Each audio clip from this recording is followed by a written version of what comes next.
Live, News 8's Good Morning Connecticut starts now.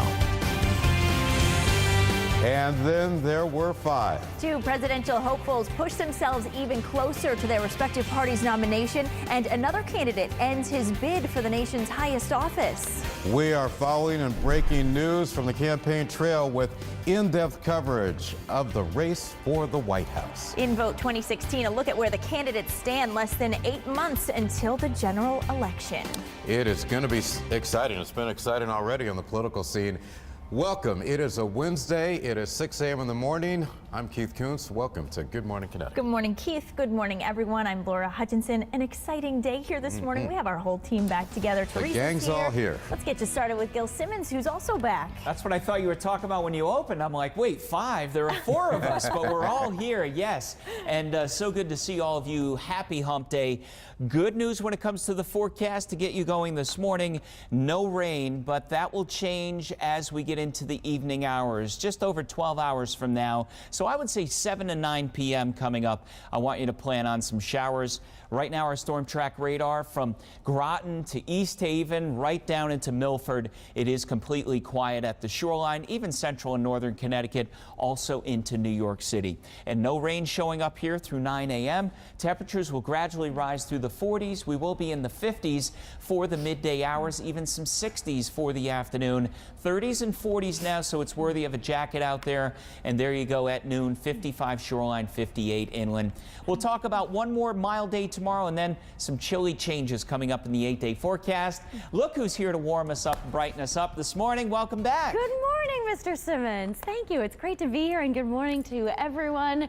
Let's take a look at the roadways right now, because as you can see, we have a couple of alerts for you. I want to take you over to Waterbury, where Lakewood Road is blocked close to North Main Street. We had a car hit a utility pole in the early morning hours, so avoid it if you can. Meanwhile, in Middletown, an accident has one lane blocked here, 91 southbound at exit 20. Little bit of a delay, but no need for an alternate. Just have some patience. And there's a structure fire up in northeastern Connecticut over in Thompson on Thompson Road by Route 12. That's going to be blocked for a while. It is a pretty active scene. Take a look at our highways. We are cruising. No problems, no delays. The Merritt Parkway looks great. No issues through Bridgeport or over the bridge in New Haven. And trains and planes are running on or close to schedule. Check those cameras at WTNH.com. Keith and Laura, back to you. So happy you're back, Teresa. Thank you. In Vote 2016 this morning, we're taking a look at the results of Tuesday's primaries. Tried voters went to the polls in 5 states. Big wins for several of the candidates. And at this very early hour, one state still too close to call. News 8's Brian Spiros joins us now with a look at how the race is shaping up. Good morning, Brian. Well, good morning, guys. Donald Trump and Hillary Clinton waking up the big winners from last night. One of the headlines from the latest round of primaries, the fact that the GOP field is now smaller. Let's take a look at each state. First, Florida. Trump walked away the big winner, beating out Marco Rubio in his home state. That prompted Rubio to officially suspend his campaign last night. Trump also winning in North Carolina and Illinois. However, he didn't claim every race. John Kasich winning his home state of Ohio. As for the Democrats, Hillary Clinton beating Bernie Sanders in Florida, North Carolina, Ohio, and Illinois. When you look at everything, Clinton and Trump are in the lead when it comes to the number of delegates needed to win the presidential nomination. We have something happening that actually makes the Republican Party probably the biggest political story anywhere in the world. Everybody's writing about it all over Europe, all over the world they're talking about it. Millions of people are coming in to vote. This was an example of it today. When we hear a candidate for president call for rounding up 12 million immigrants, banning all Muslims from entering the United States,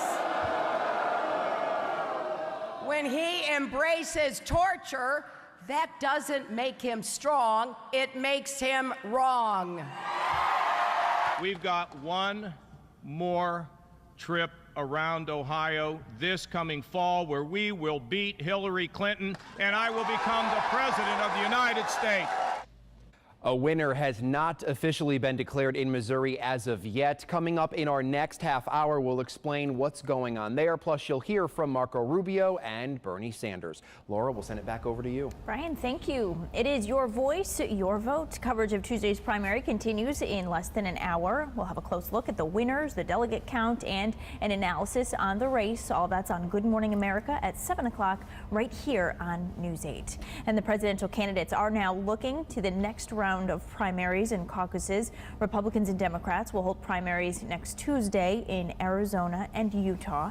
Democrats will also hold their caucus in Idaho. Keith. Laura, President Obama will hold a roundtable meeting today with Cuban-American leaders. He will speak with civil society advocates, faith leaders, and representatives from the private sector. The meeting is days ahead of his historic trip to that island nation, where he'll meet with Cuban President Raul Castro.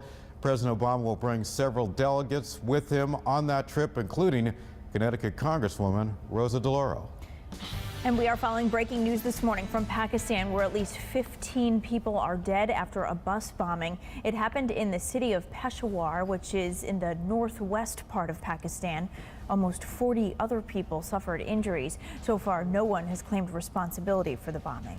Federal government is out with some new prescription painkiller guidelines for doctors. The CDC says those powerful pills should not be given out for chronic pain. The agency also urging doctors to talk to patients about any family history of addiction. Now, the hope is that these new guidelines will help curb prescription painkiller addiction. Health experts are working on ways to deal with Connecticut's heroin crisis. Experts and recovering opiate and heroin addicts met in Haddam as part of an awareness campaign. Health experts say prescriptions for opiate painkillers have quadrupled since 1999, leading to an explosion in heroin use. We saw a 50% increase in those coming in reporting that heroin or opiate was their drug of choice. When we look at our data, we also see that heroin or opiates replace alcohol as a primary substance of choice. And if you know anyone who is struggling with addiction, you can reach out to the State Department of Health and Addiction Services for guidance. And be sure to stay with News 8 for continuing coverage of the heroin crisis, which is affecting communities along the Connecticut shoreline and the rest of the state. Laura? Keith, the researchers at UConn's Avery Point received a grant from NOAA worth more than $100,000 to study rising tides. The researchers are using models of the shoreline to help them predict how bad and how frequent storms will be. Additional money will be used to help people living along the shoreline prevent erosion without disturbing the ecosystem. All right, after a little R&R, Yeah. the chief, Gil Simmons, back and looking all rested, ready to go. Thank you. All right. Ready to go. Yes, sir. And talking about some good weather for our daytime today. We will have some rain coming in by the evening. Just want to show you some temperatures right now. Generally low to mid 40s for much of Connecticut. Also some upper 30s if you're heading down to New York City. 49 degrees down there. Students getting ready for the bus to get out there for this hump day.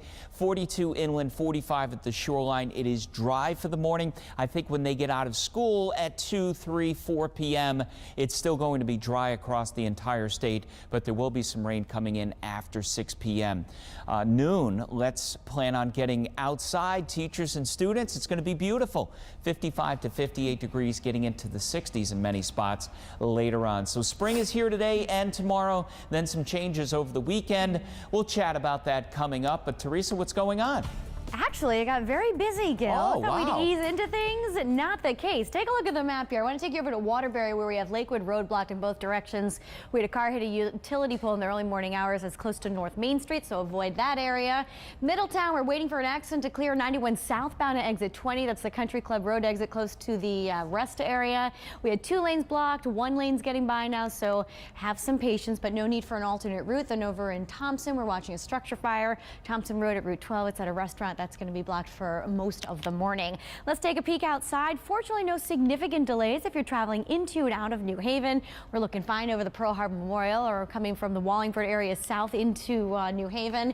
Bridgeport is fine, tends to be our busiest camera, not so bad just yet. All the overnight construction cleared on the Merritt Parkway. It was northbound and southbound in Westport. And take a peek at our capital city. That's how it's looking on both 84, 91 and Route 2. Check those cameras at WTNH.com. Keith and Laura, back to you. Teresa, thank you. Great to have the whole crew back, isn't it? Love it. All right, a morning pick-me-up. One major coffee chain adding a new menu item, but you only have a limited amount of time to get it. That's ahead. Plus, why let all your kids have all the fun? We've got your back this morning with the benefits of coloring as an adult, too. We want to have a little fun as well. Yeah. All right, live look at Middletown on a Wednesday morning. Spring-like feel this midweek, but it might not be so nice this weekend. Gil up next, breaking down changes in the 8-day forecast. Stay with us. We're coming right back on a Wednesday morning.